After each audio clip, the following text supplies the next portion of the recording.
இது பார்த்தீங்கன்னா இதான் இங்கே ஃபாரினில் இருக்கக்கூடிய சுடுகாடு. நம்ம ஊரில் சுடுகாடுனாலே பயந்து ஒதுக்கி ஓடுவோம். இங்கே இருக்கக்கூடிய சுடுகாடை பாருங்கள், அது எவ்வளவு கோயில் மாதிரியே இருக்குது. அதில் பார்த்தீங்கன்னா அந்த 4 அடுக்கு மாதிரி செஞ்சு வச்சுருக்காங்க. அந்த 4 அடுக்கும் பார்த்தீங்கன்னா அந்த இவங்க வந்து அந்த கல்லறைகளில் வைக்கக்கூடிய அந்த பூக்கண்டுகள் அதை அழகாக வச்சுருப்பாங்க.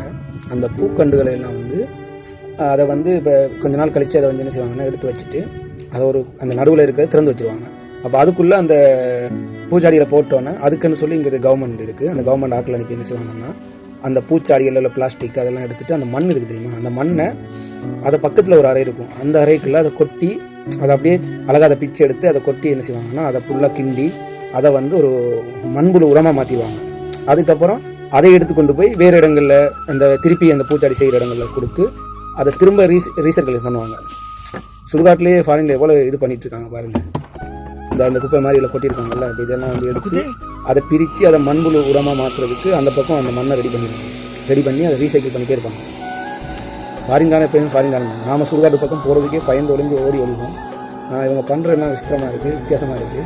அந்த அவங்க செய்கிற ஒவ்வொரு செயலும் அவங்களோட நாட்டோட வளர்ச்சிக்காக இருக்குது. அதில் வரக்கூடிய அந்த கழிவு பொருட்கள் என்ன செய்வாங்கன்னா அந்த இலத்தலையெல்லாம் அதெல்லாம் தனியாக எடுத்துகிட்டு போய் அதை வேறு அந்த இதில் பேக்கில் எடுத்துகிட்டு போயிட்டு அதை வந்து வேறு ஒரு இடத்துக்கு வந்து கொண்டு போயிட்டு அதை எப்படி பயன்படுத்த முடியுமோ அந்த மாதிரி பண்ணிடுவாங்க. அதுக்கப்புறம் என்ன செஞ்சப்போ அதை கூட்டிகிட்டு ஒரு இதை மட்டும் திறந்து விட்டு போயிடுவாங்க. அப்போ திருப்பி யார் பண்ணாங்கன்னா அந்த பூச்சாடியை மட்டும் நம்ம எடுத்து அதில் போட்டு அதை பாருங்கள் எவ்வளவு அழகாக அதை மெயின்டைன் பண்ணிட்டு இருக்காங்க. பார்க்கவே ஏதோ கோயிலுக்குள்ளே போகிற மாதிரி இருக்குது. இதெல்லாம் அந்த குப்பை தொட்டியில் வந்து தேவையான எக்ஸ்ட்ராவாக இதில் குப்பை தொட்டி வச்சுருக்காங்க, பிளாஸ்டிக் சம்மந்தமாக போடணும். மற்றது அந்த பூச்சாடிகளை வந்து அவங்க 4 பிரிவாக பிரித்து வச்சுருக்காங்க. அந்த 4 பிரிவுக்குள்ளே தான் அந்த பூச்சாடிகளை அதை போடணும். ஆனால் இதெல்லாம் நல்லதையா இல்லை வேறு அவ்வளவுக்கு நீட்டாக இருக்குது. அதே மாதிரி இதில் பார்த்தீங்கன்னு சொன்னால் அவங்க எல்லாத்துக்குமே ஒரு துறையை வச்சு அந்த இயற்கையை பாதுகாக்கணும் அப்படின்னு பண்ணிட்டு வராங்க. அதே மாதிரி இந்த கல்லறை வந்து இந்த ஒரு குடும்பத்துக்கு தேவையான ஒரு இது எடுக்கணும்னு சொன்னால் அதுக்கு ஒரு குறிப்பிட்ட தொகை இருக்குது. அதாவது 20 வருஷம் குத்தகைக்கு எடுக்கிற மாதிரி இருக்கணும்.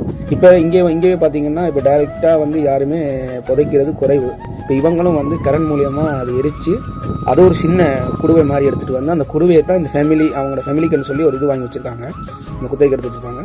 அதுக்குள்ளேயே அதை போட்டு வச்சுருக்காங்க. இதில் பாருங்கள் அந்த கழிவுகளை எடுத்து எவ்வளோ பெரிய மண்புழு எல்லாம் வந்துருக்கு பாருங்கள். அந்த மண்புழு உரமாக மாற்றிட்டாங்க. ஃபாரின்காரன் எப்பயும் ஃபாரின்காரன் தான் திங்க் பண்ணுறான். அதாவது அவங்கள சார்ந்தவங்க அவங்கள ஆளும்போது அவங்க அந்த மக்களோட நலனை பற்றி தான் சிந்திப்பாங்க. ஆனால் நம்மள்ட்ட அப்படி இல்லையே. நம்மளை வேறொரு தான் வந்து நம்மளை ஆளும்போது நம்மளை பற்றி சிந்திக்கவே மாட்டாங்க. இனியாவது சிந்தித்து செயல்படுங்க, நம்ம ஆக்களுக்கு வாக்கு போடுங்க, நம்ம ஆக்களே அதிகாரத்தில் உட்கார வைங்க. இது என்னோடய அட்வைஸ். நன்றி.